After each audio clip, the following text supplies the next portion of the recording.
Picture this. It's just past 10 p.m. on November 8th, 2010. Okay, setting the scene. Right. You are in Markham, Ontario, and this is this quiet, affluent suburb where, the streets are dimly lit, the lawns are perfectly manicured, and absolutely nothing out of the ordinary is supposed to happen. It's the kind of place where people move specifically for safety. Exactly. But suddenly, the silence of the local police dispatch is just shattered, like completely shattered by this frantic, hysterical 911 call. Oh, man. The audio of that dispatch is genuinely horrifying to listen to. It really is. It's from a 24-year-old woman named Jennifer Pan. And underneath her terrified screams, there is something even worse. You can hear the agonizing, just visceral screams of her father in the background. Yeah, and when first responders actually arrive at the house, they step into a scene of just complete and utter chaos. I mean, they had to be shocked. Completely. Because Jennifer's father, Han, has somehow managed to stumble outside.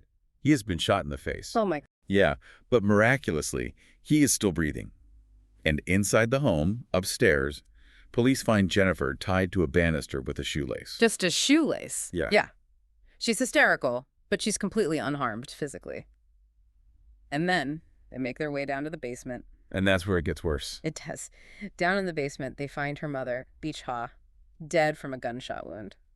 So today, we are pulling back the curtain on this entire tragedy. We are taking a deep dive into a stack of primary sources, raw police interrogation transcripts, 911 audio recordings, crime scene logs, and court records. There's so much material to go through. There really is. We are doing this deep dive into the dark underbelly of what looked to the entire world like the absolute perfect immigrant success story. Which is such a common facade, right? Right.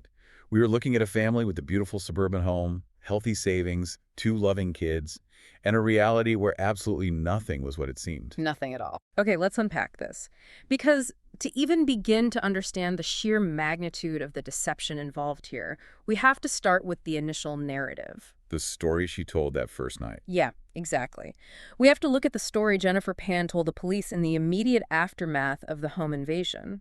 Well, what's fascinating here is that, at first glance, the story she tells investigators is meticulously detailed, and it's horrifyingly plausible. Right. She didn't just give vague answers. Not at all.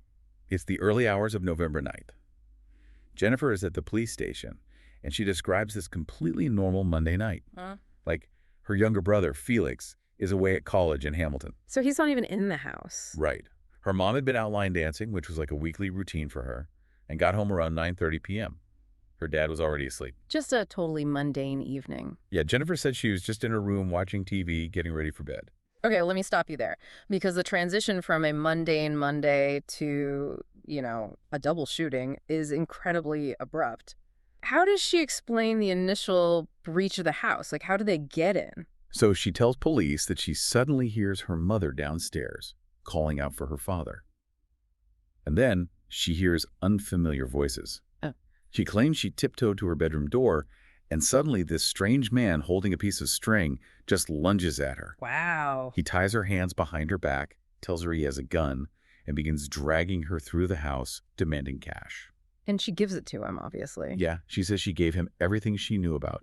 So her personal savings from her room and some U.S. dollars her mother kept hidden in a dresser. And apparently that just wasn't enough to satisfy them. According to her statement, no, it wasn't. She is dragged downstairs to the kitchen, where she sees 2 other strange men holding her parents at gunpoint. That is terrifying. She describes one of the men losing his patience and brutally pistol whipping her father.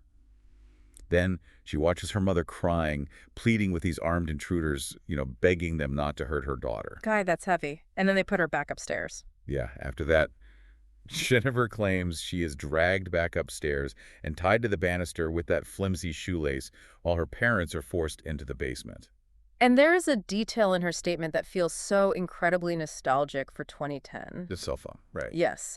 She tells the detectives that she miraculously managed to call 911 because she had a flip phone tucked into the waistband of her pants. A flip phone. Wow.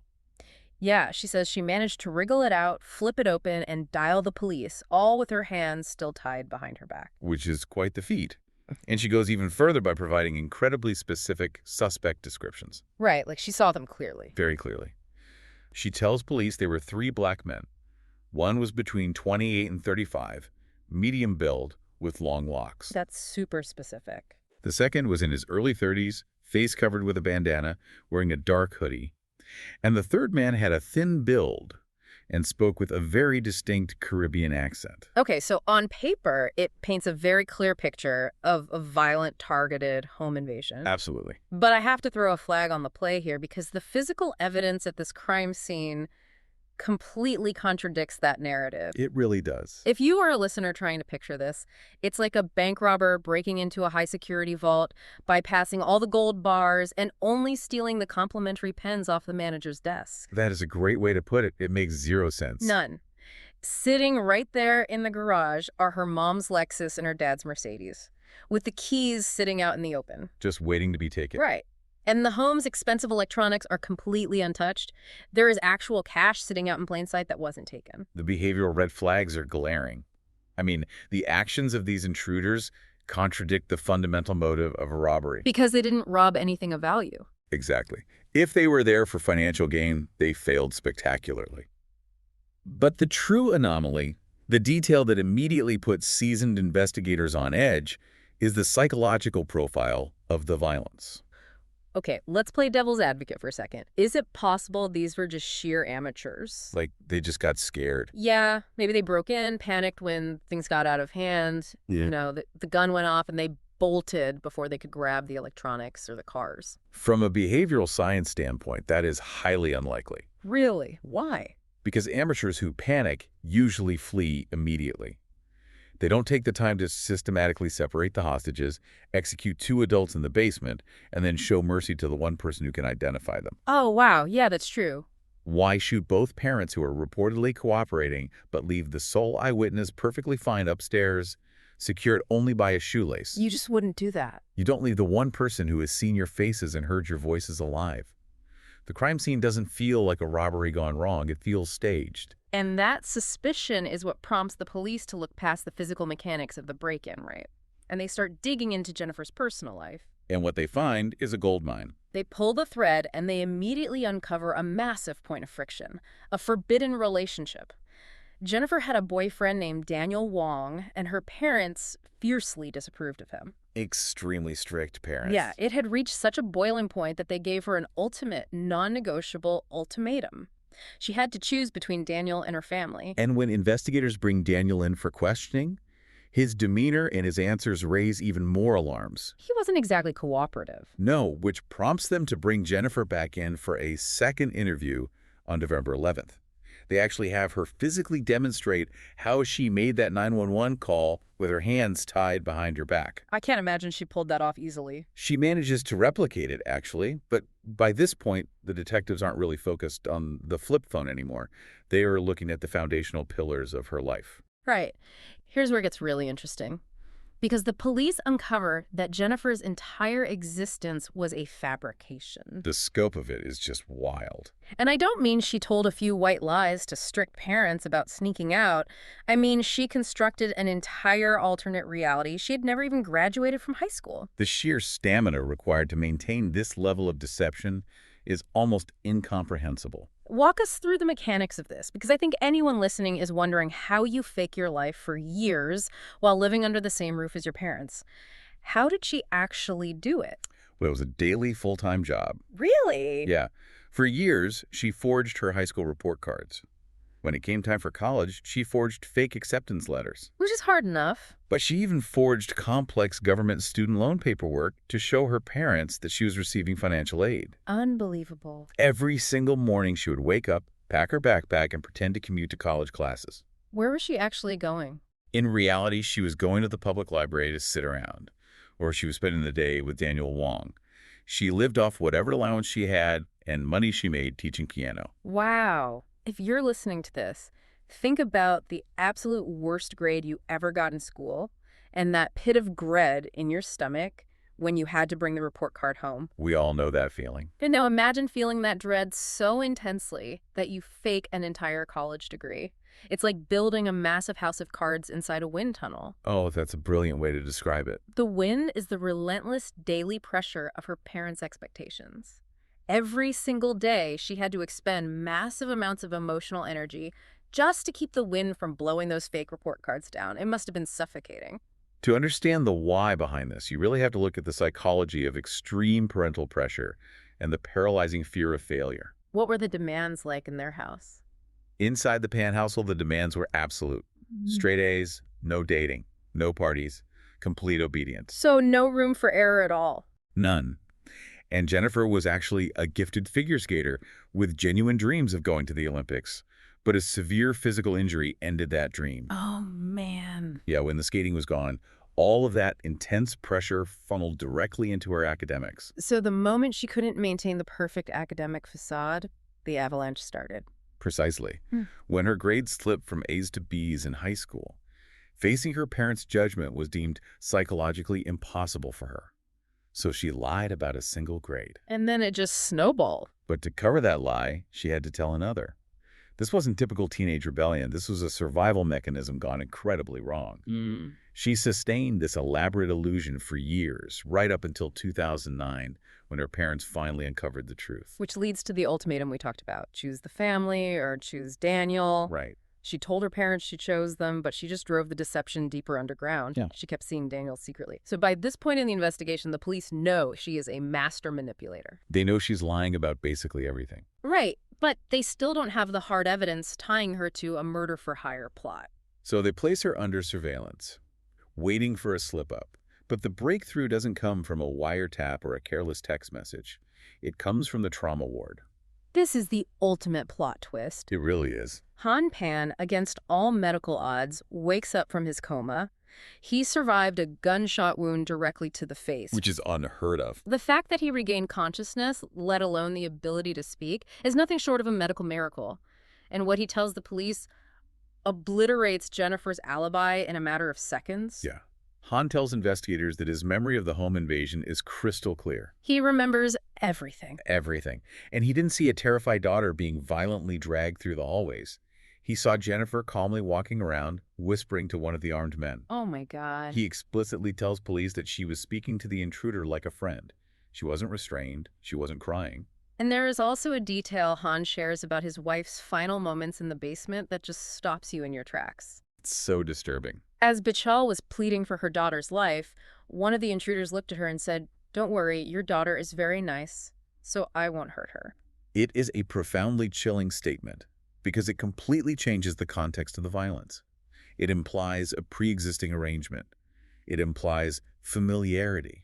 Armed with this devastating testimony from a father who has essentially returned from the dead, the detectives bring Jennifer back into the interrogation room. And they are not messing around anymore. No, this time the gloves are off, they lay out the inconsistencies, they tell her they know she is involved, and under that pressure, Jennifer finally breaks. But the confession she gives is wild. She completely pivots. She doesn't admit to orchestrating a hit on her parents at all. Instead, she claims that she hired the men to come to the house to kill her. Let's dissect this because it defies all logic. Yeah. She claims she got a cell phone number for a guy known only as Homeboy and paid him $2,000 to execute her. She says she unlocked the front door that night to let her own killers in. But wait a minute. If she hired these men to execute her, why is she casually chatting with one of them upstairs while her parents are being executed in the basement? This raises an important question. Why invent a lie that is so easily disproven by her father's testimony? Right. Why double down on something so dumb? You have to look at the psychology of a cornered liar. When her ultimate lie, the narrative that she was a completely innocent victim, collapses, she desperately needs to invent a new narrative that incorporates the evidence the police now possess. Because they already know she let them in. Exactly. They know the door was unlocked, and they know she communicated with the intruders. So she crafts a narrative where she is a tragic suicidal victim whose plan accidentally resulted in her parents being harmed, rather than admitting she is the cold-blooded architect of their murder. It is an attempt to retain a shred of control and paint herself in a slightly more sympathetic light. But the police, of course, see right through it. Obviously. They charge Jennifer Pan with murder, attempted murder, and conspiracy to commit murder. And once they gain access to the digital footprints, the cell phone records and banking histories, the actual mechanics of the conspiracy come into razor-sharp focus. This brings us back to Daniel Wong. He wasn't just the secret boyfriend hanging out at the library while she faked college. He was the broker. The records show that Daniel was the vital link. He helped devise the entire plan and used his connections to find the hitmen. Wow. Through those digital trails, police identify the three men involved: David Mulvaney, Eric Carty, and Lenford Crawford.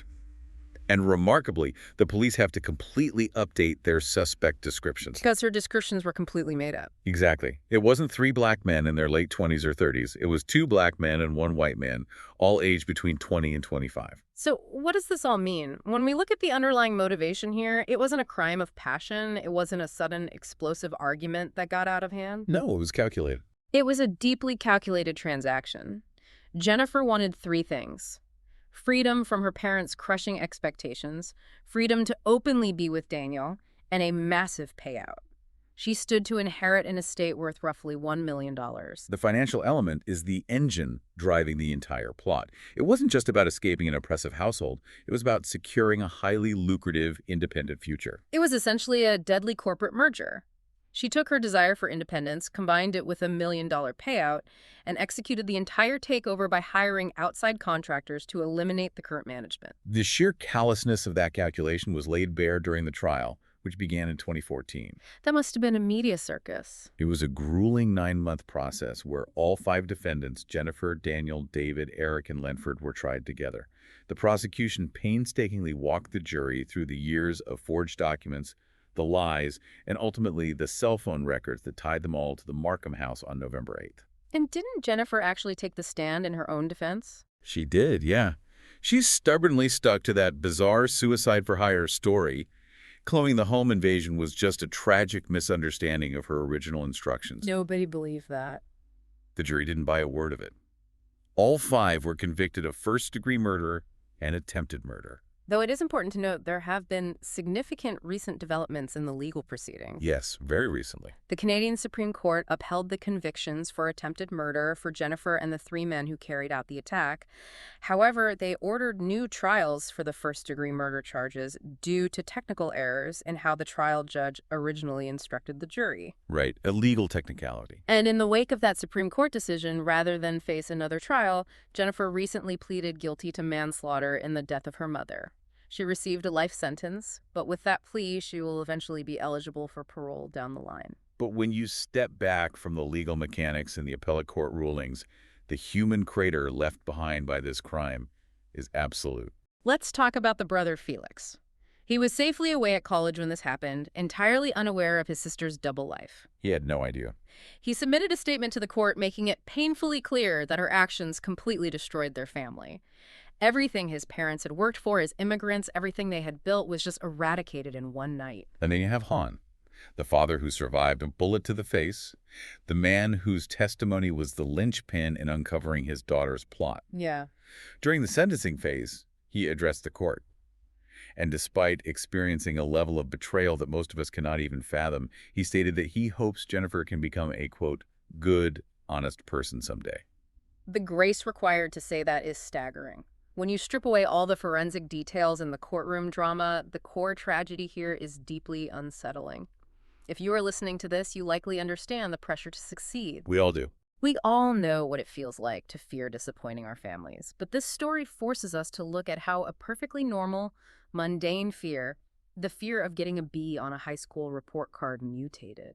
Over years of intense deception, it warped into a brutal murder-for-hire plot against the very people who raised her. It is a terrifying case study in human psychology. It shows what happens when maintaining a perfect illusion becomes more valuable than human life. Exactly. The psychological architecture required to smile at your parents across the dinner table, knowing you have already negotiated the price of their execution, reveals a profound, chilling detachment from empathy. It brings us right back to that quiet street in Markham. The stark contrast between the perfect suburban facade and the unimaginable horror occurring in the basement. I want to leave you with one final thought to mull over, a thought that fundamentally changes how you view this entire case. It is the ultimate what-if of this tragedy. Think about this. What if Han Pan had not miraculously survived that gunshot to the face? What if he hadn't defied all medical logic to wake up from that coma? If the plan had worked perfectly. Exactly. If both parents had died in that basement, exactly as the plan intended. Jennifer Pan's initial story of a violent, random home invasion would have been the only surviving narrative. The sole witness to the truth would have been silenced forever. Would she have simply inherited $1 million? Would she have lived the rest of her life successfully playing the role of the tragic, grieving daughter, comforted by the very community she betrayed? It forces you to wonder how many perfect crimes only succeed because the one person who knew the truth wasn't lucky enough to wake up.